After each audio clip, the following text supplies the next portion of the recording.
qui ne travaille pas, qui consacre sa vie à la Climate House, une fois tous les 2 mois. Bonsoir à tous, membres et amis de la Climate House, les colocs, et ceux qui ne savent pas ce que ça veut dire, qui ne connaissaient pas.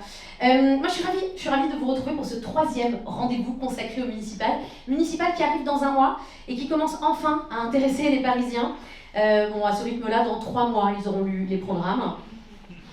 Ça tombe bien, tous les programmes ne sont pas encore sortis.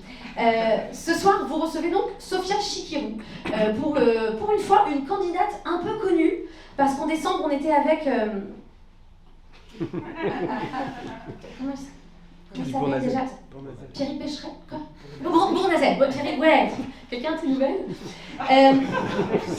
Sophia Chikirou, qui n'est donc pas la candidate la moins connue, mais qui n'est donc pas non plus celle qui a le plus d'affaires en cours, puisque dans 2 semaines, on reçoit Rachida Dati.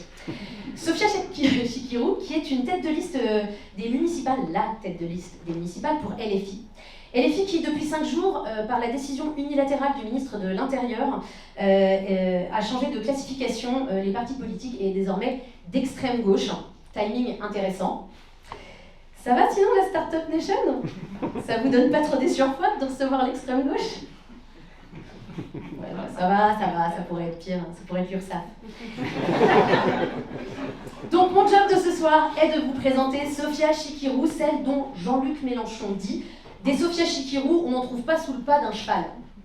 Ce qui veut dire que c'est une personne rare, aussi rare que les gens qui utilisent cette expression. Ou que des partis politiques mis en examen, bref. Sophia Chikirou est donc une femme pas banale. C'est une femme politique dont le métier est la communication, et pourtant on ne sait rien d'elle. Ben, vraiment rien. On sait juste qu'elle vient de Bonneville, en Haute-Savoie, ce qui en fait donc la dame de Haute-Savoie. Je dis ça parce qu'elle est née la même année que la chanson de Cabrel. Je pensais qu'avec l'âge du public, on pouvait peut-être avoir cette référence. Est-ce un hasard? Oui, absolument. Impossible de trouver des informations sur la vie personnelle de Sophia Chikirou, à moins d'organiser une perquisition à son domicile, ce qu'on ne veut pas faire évidemment, parce que c'était un petit peu too much. Merci. On a envie de vous connaître et on ne va pas forcer les portes, donc on va faire avec les infos qu'on a, et on en a des infos. Plus de 20 ans que Sophia Chikirou est dans le sérail politique. Adhésion au PS à 18 ans, elle enchaîne avec Sciences Po Grenoble, puis Paris où elle devient assistante parlementaire, puis porte-parole de Laurent Fabius. Mais là, elle se présente aux élections législatives en dissidence du Parti Socialiste, donc elle en est exclue. Et c'est bien la première fois que le PS est contre une trahison. Elle rejoint ensuite le mouvement Gauche Moderne de Jean-Marie Bockel, même notoriété que Pierrick Machin là. Jean-Marie Bockel, c'était un ministre d'ouverture de Nicolas Sarkozy, parce qu'en 2007, la gauche moderne, c'était la droite. Et c'est vrai que quand on a besoin de préciser que l'on est moderne, c'est qu'on ne l'est pas, en fait. C'est comme dire qu'on est une entreprise à impact. Normalement, c'est pas besoin de préciser ici. Là, j'ai envie d'applaudir. Merci de m'avoir invité. Après une nouvelle tentative d'être investie aux législatives, cette fois-ci par l'UMP, Sophia, c'est faux? Alors ça, c'était faux, très bien, droit de réponse.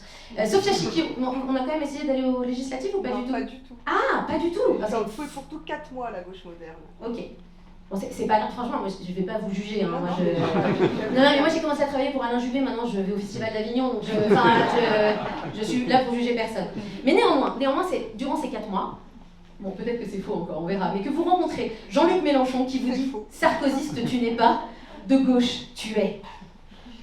Non, c'est pas ce que vous avez dit, parce que pour moi Jean-Luc Mélenchon a un petit côté Yoda quand même. Hein. Yoda en moins zen, mais Yoda quand même. Donc ça s'est pas passé comme ça.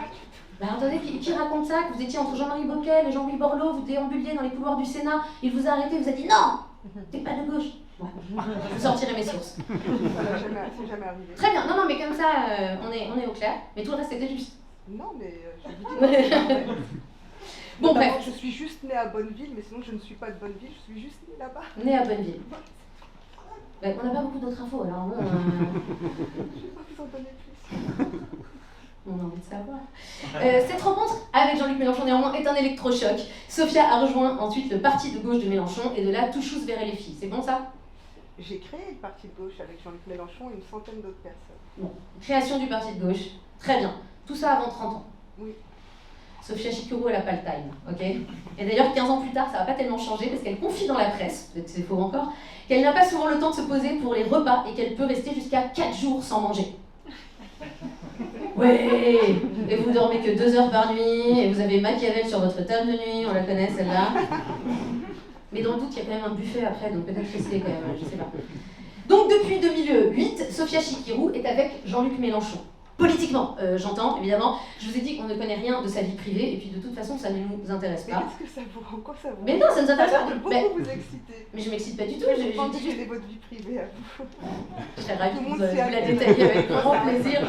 Mais en l'occurrence, c'est pas du tout. Bah, non, mais je dis que justement, ça ne nous intéresse. Ça vous intéresse pas? Non, ça intéresse personne. Regarde, non. Vous en parlez. Non.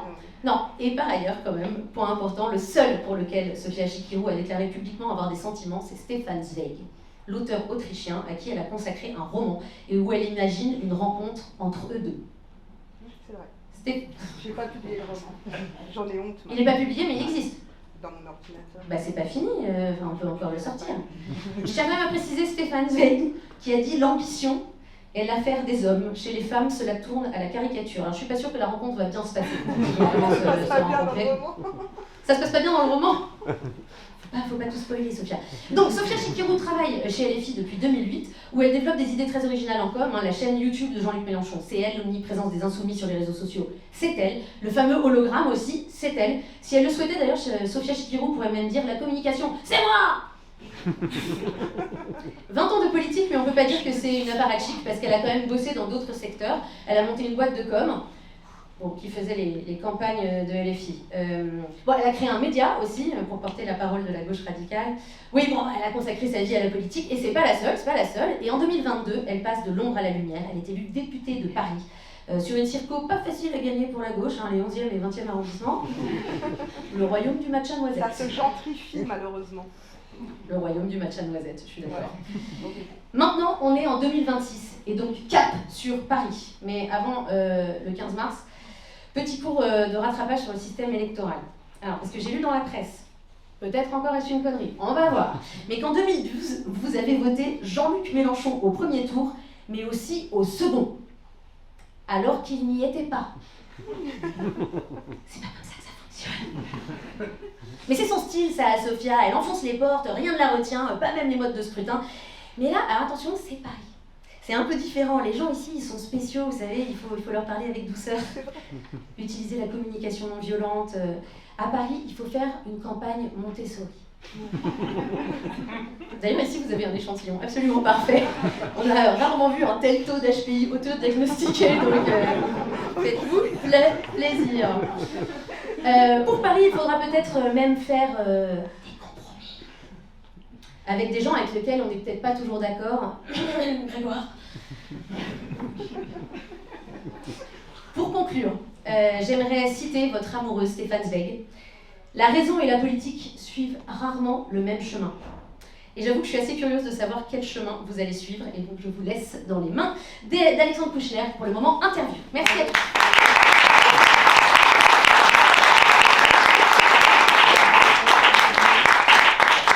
Mesdames et messieurs, Adélaïde Barreur qui a donc pour but de détendre l'atmosphère, de préparer le terrain à tout ce qui devrait être une interview un peu apaisée, où on a le temps de se dire les choses de manière très calme, très simple et surtout sourcée. Ouais, on est là, on donne des infos, c'est pas n'importe lesquelles. Mesdames et messieurs, bienvenue donc à cette 3e rendez-vous de climat et municipal. Merci tout de suite d'accueillir notre invitée ce soir, la députée de la 6e circonscription de Paris, candidate de la France Insoumise à la mairie de Paris, Madame Sophia Chikirou.